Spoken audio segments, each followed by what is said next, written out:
Good morning. This is Glenn Greenidge and Tom Pope. Hope you're having a marvelous fall. We are experiencing great weather, and we've had the opportunity of having a week-long election outlook.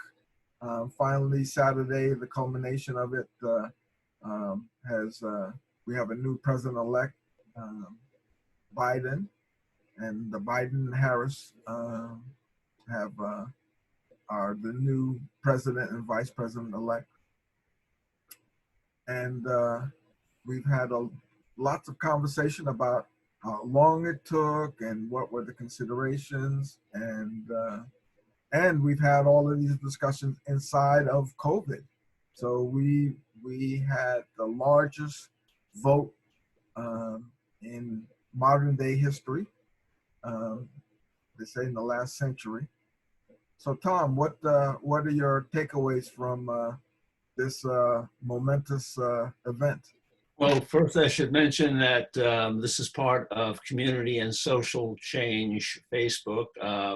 We have a Facebook page, and also this is the blog radio. So that if you like what you see, get in touch with us. Takeaways. Well, of course, number one, we have the opportunity now to actually put in place some type of common sense approach to many of the problems. COVID, climate change, healthcare. We have to address a lot of different issues. Which way will we go? How are we going to deal with that? What do you think? Well, I think that that we don't have a choice. We've got to deal with it. It's something that is that has been neglected, pushed aside, and I think wanting to have it go away. I think the first issue is COVID, because without COVID, there's no way of bringing the economy back. We've got to solve COVID and get some stability around that. We're on the rise right now, and that needs to be stabilized. And once that's stabilized, we can then begin to look at how do we get the small businesses back up and running. Part of this, I think, is the big emphasis on one unified message.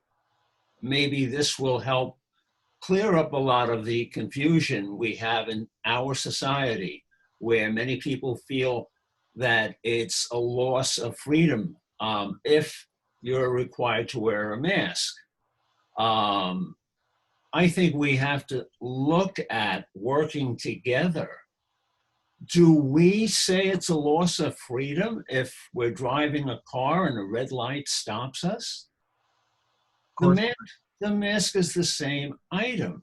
But if we have some strange message coming from many of our leaders that, well, this means a loss of freedom, it's disrupting this solidarity that we should have together.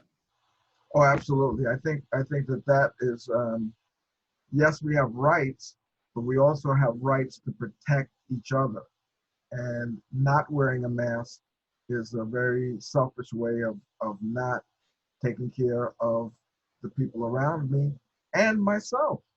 So, it's been proven. We've been discovering a lot of things about this COVID, but one of the things that we have come back consistently to is that wearing a mask makes a difference.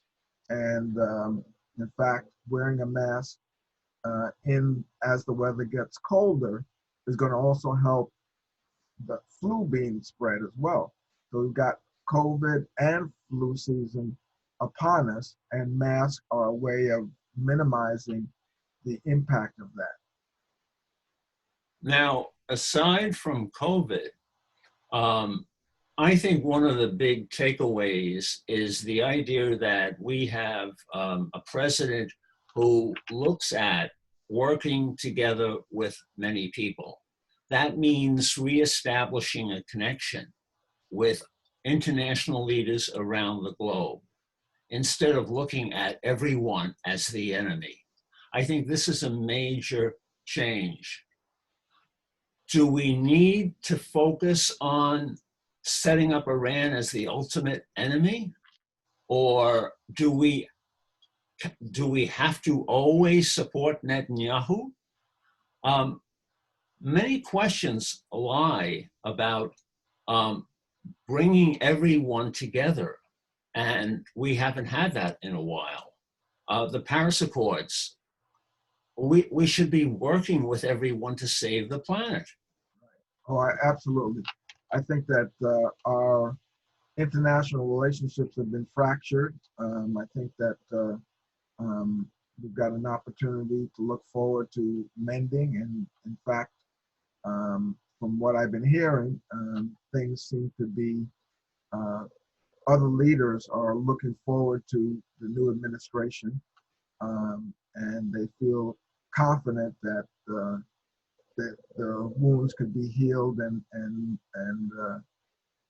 be able to resume a relationship that they had prior to this current administration. So I think the world is optimistic. I think we as Americans have an opportunity to be optimistic, to move forward, to continue to solve some of the things that are pending to the world, not just to the U.S. And I think that we've got to have more of a world-centric look rather than just a U.S.-centric look only. And I think that's an important opportunity for us as world citizens. And of course, Biden has the ability to, he seems to want to work together with people, which is a big plus. Well, I think that there's time for the divisiveness between the Democrats and the Republicans to cease.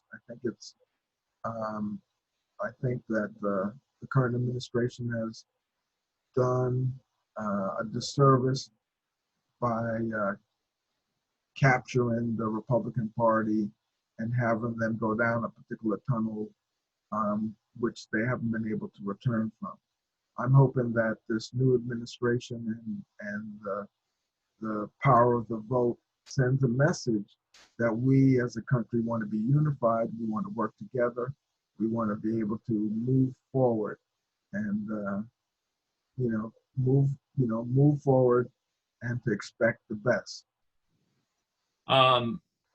While we have a lot going on the positive side, I think there is a note of warning. It's interesting that AOC has mentioned that she has a fear that the Biden administration will turn away from the progressive part of the party. There has been some conversation about how important it is to be moderate, and Black Lives Matter has hurt some of the votes coming into Biden. I think that is a conversation that is missing the point and is steered by centrist Democrats. And I believe that if Biden takes this path, he's going to try to shut out the real reason that he won. He won because of the support and movements of organizations like BLM. I think rather that the areas that he lost, like Erie County in Ohio, by the lake, that should have been the working class white population, I think they turned against Biden because they didn't expect him to fulfill the same type of opportunities that they were looking for. They're looking for Medicare for all.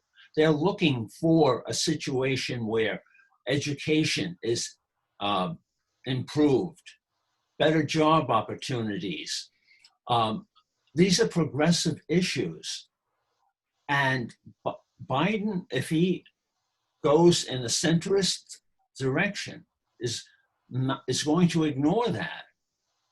I have the fear that he's going to work with the insurance companies to try to stifle as much growth into the Medicare for All approach that's necessary. What's going to happen with the alternative energy? Are we going to go still with natural gas, even coal? We have to have a whole new approach. Biden hasn't fully adapted the AOC plan for a very comprehensive approach to self-sustaining green technology. All of these are going to be key issues that are coming down the path. Oh, I agree. And it's going to be important to stabilize and bring the economy back as well, because the bottom line is we need jobs. We've got to have jobs. We've shipped all the manufacturing jobs overseas. Quite frankly, this current administration has talked about bringing jobs. I haven't really seen a whole lot of jobs that it produced. We've got a great opportunity with the green machine to be able to do some things and put people back to work and actually be more conscious of our contribution to global warming and pollution. And so I think it can be a win-win. We've just got to make sure that it happens in a way that makes sense for everybody. I think a lot of people got scared from the fossil fuel industries, and we're talking about shutting some things down, but we're also talking about shifting. Change is always a scary thing, and when people talk about change, it's the unknown, and people are afraid of it. And I think that we, as a country, are smart enough, and we've got the technical know-how to move forward in a way that improves the economy for everybody.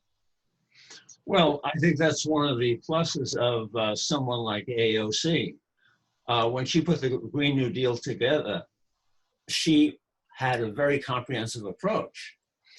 Now, if we take a look at that type of comprehensive approach, it deals with retraining, helping people into new occupations if we decide we don't want certain approaches. That's necessary to make the change more acceptable. We can't just say, we're going to have a change. We need to show how we're going to do that. And I worry that the Biden administration wants to keep a lot of things the way they are.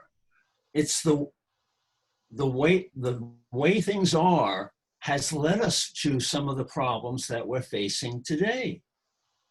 Absolutely, absolutely. So, Tom, what would you say in conclusion to kind of cap this conversation? Well, I think we're in a better spot than we were a week ago. I think we have a president who will be listening to certain people, and we just have to show the Biden administration maybe the best way to include everyone. He's more listening to the ideas of people than we had for 4 years. We have to make certain this continues. Absolutely. What would you say? Well, I absolutely agree with you. I think that we've got a huge opportunity in front of us. We've got an economy and a health condition in crisis, and we've got to treat it as triage, get it under control, and then move to see how we can heal the wounds that are there. And I think that the first 100 days are going to be critical in terms of what is laid out and what agenda is put in place to address the two very looming things, health, COVID specifically, and the economy. Well, once again, if you like what you see, get in touch with us on our Facebook page. Thank you, Tom. And this is Glenn. We're signing out. Have a wonderful week. Thank you, Glenn.